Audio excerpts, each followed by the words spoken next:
وما ينطق عن الهوى إن هو إلا يوحى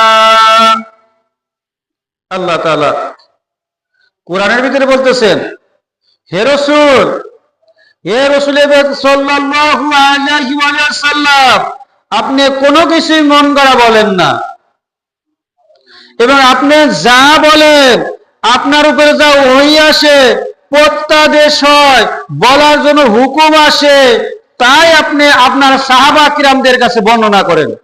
সুবহানাল্লাহ।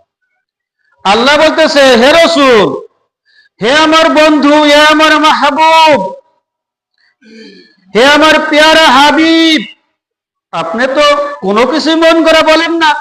কোরআন পাকের আয়াত, এটা কি কোরআনের আয়াতে বলা হচ্ছে, হে রাসূল, আপনি কোনো কিছু মন করা বলেন না। এখন দেখেন, এই যে হাদিস পাকখানা আমি যে বয়ান করব, আল্লাহ নিজেই ওহী করতেছে জিবরাইল দিয়ে, হে জিবরাইল, তুমি চলে যাও আমার পেয়ারা হাবিবের দরবারে। আমার যে হাবিব বসে আছে, হাবিবুল্লাহ, আমার যে বন্ধু বসে আছে, আমার বন্ধুর কাছে এই হাদিস খানা নিয়ে যাও, তিনি যিনি বায়ান করে প্রত্যেকের জানায় দেয়। বলেন সুবহানাল্লাহ। হাদিস খানা কি তিরমিজি শরীফের হাদিস? ক্বালা রাসূলুল্লাহ সাল্লাল্লাহু আলাইহি ওয়াসাল্লাম,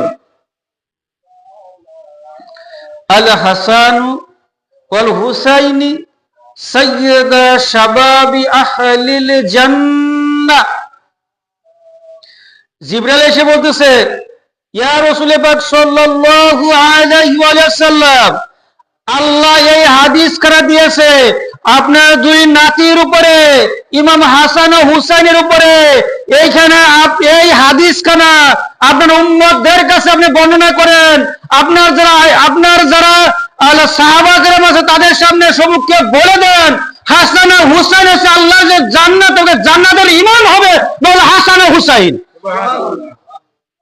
যারা আপনার যে নাতি সন্তান দুজন রয়েছে ইমাম হাসান ও হুসাইন আলাইহিমুস সালাম, তারা হচ্ছে আমার যে জান্নাত আছে, জান্নাতের মালিক হলো ইমাম হাসান ও হুসাইন।